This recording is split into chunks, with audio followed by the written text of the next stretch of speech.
Welcome to the Freely Rooted Mama podcast.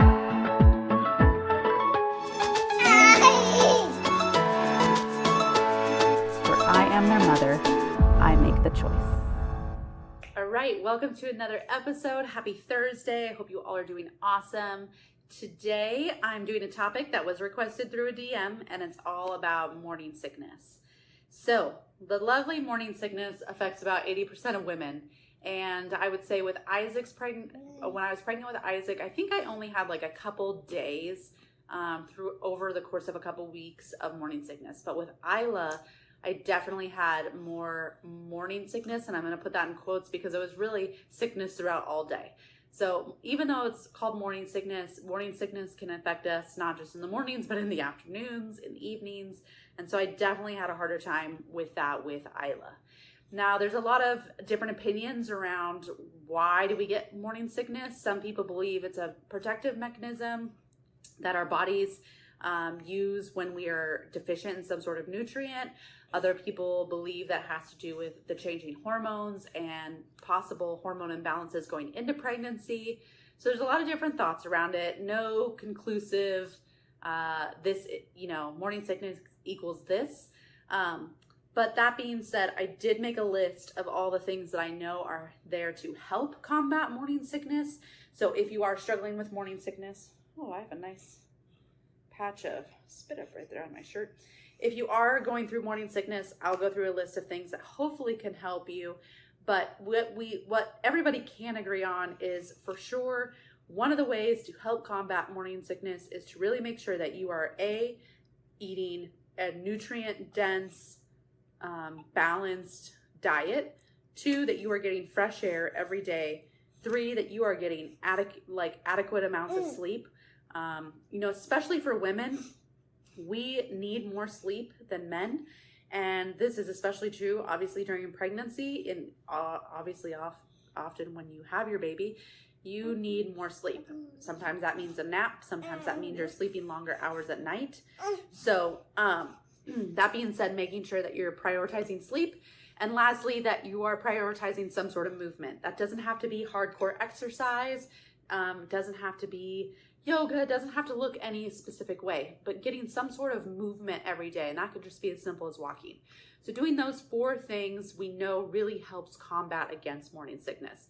But if you're doing those 4 things, which I was doing those 4 things with Isaac and with Isla, and I still had sickness, then here are some other things that you can tap into.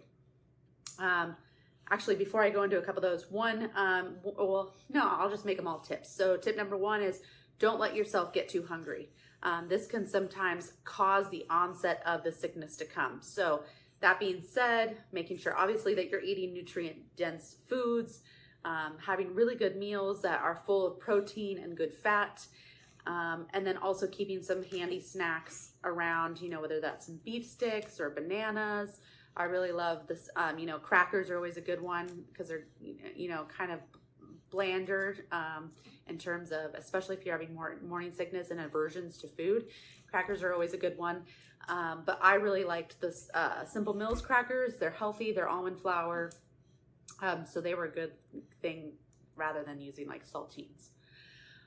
Nut butters are really good to have nearby as a snacks. They're also a good source of protein and fat, so that also helps. Okay, tip number 2 is don't take your supplements on an empty stomach. I think most people know this, but sometimes I think maybe you take them and an hour later you don't feel good. It could be because of the supplements on an empty stomach, especially your B vitamins. Don't take those on an empty stomach. Try doing a bubbly beverage. So I really liked Pellegrino water, and I'd put like an Elementir or something flavored into it. You could do like a Waterloo or something like that. Sometimes that carbonation really can help settle the stomach. And then gum. I actually haven't chewed gum in forever, but when I was nauseous being pregnant, I did chew gum. And my favorite was cinnamon trident, actually. Cinnamon for me is always like a really good way to combat nausea and that feeling of like wanting to vomit. So you might try that. Peppermint I know is also very good that way too. So you could try like a peppermint gum, and sometimes that just helps the stomach settle and keep it at bay. Okay, tip number, what am I on now? 6?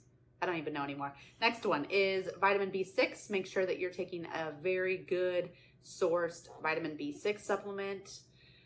Next one would be ginger. Sometimes you want to be careful with ginger though, because too much ginger can lead to an upset stomach or heartburn for some people. So just note that it kind of depends on like your feelings about ginger before you went into pregnancy. Yeah. And you could do like a ginger tea or just fresh ginger. Avoid ginger ale. It's higher in sugar, and we're really wanting to keep the blood sugar balanced in your body, not adding, not spiking that blood sugar, which can also cause more nausea, which is why eating a balanced and nutritious diet is super important. And by balanced, I mean that your blood sugar is not going up and down, that your blood sugar is pretty stable. Next is magnesium. Magnesium can be super calming in the gag reflex, or it can help really calm that gag reflex. Also helps stabilize blood sugar. And I was going to say one more thing about magnesium, and now I've already forgotten. So magnesium's great. Make sure it's a good source of magnesium. Essential oils such as peppermint, lavender, or lemon oil are super great. You can diffuse it. You could also put it on your body, on your temples, under your nose. So using that. Bone broth, it's super soothing to the gut. It's on the blander side of things, something that you can just like nicely digest. It's also got a lot of good nutrients in it, so could be really good. A little harder I found in the summer when you're pregnant, so I didn't do bone broth. I really do actually like bone broth. I didn't do a lot of it when I was pregnant with Isaac because I was pregnant during the summer and it was hot, and bone broth just doesn't sound good when it's hot. But with Isla, I was pregnant through the winter, so I did a lot more bone broth with Isla. Okay, next is dandelion root tea. That's been shown to really help soothe the stomach and help with nausea. You could try some homeopathic remedies. I don't have all the homeopathics, but I have a link to a site that has some homeopathic remedies. So if you're really struggling and none of the other things above are working, you might tap into some homeopathics, and I'll leave the link for that. And then you could also try acupuncture. There are 3 specific pressure points that are great for nausea. And one is KID6, KID27, and PC6. So you could look those up and even try to do them yourself at home, or go see an acupuncturist and they'll tap right into that. Lastly, you really want to make sure that you stay plenty hydrated, which I know is sometimes really hard when you don't feel good. It's like one of those things that sometimes you just don't feel like eating or drinking.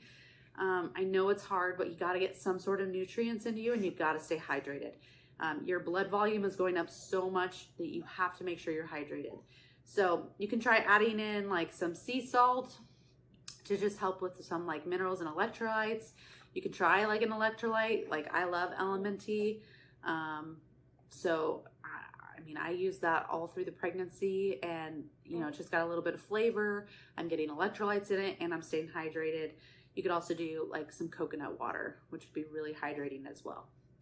So there are some tips on morning sickness. If you are going through morning sickness, my heart is with you. I know it is not the greatest. And it also kind of leads to like food aversions, which are sometimes hard.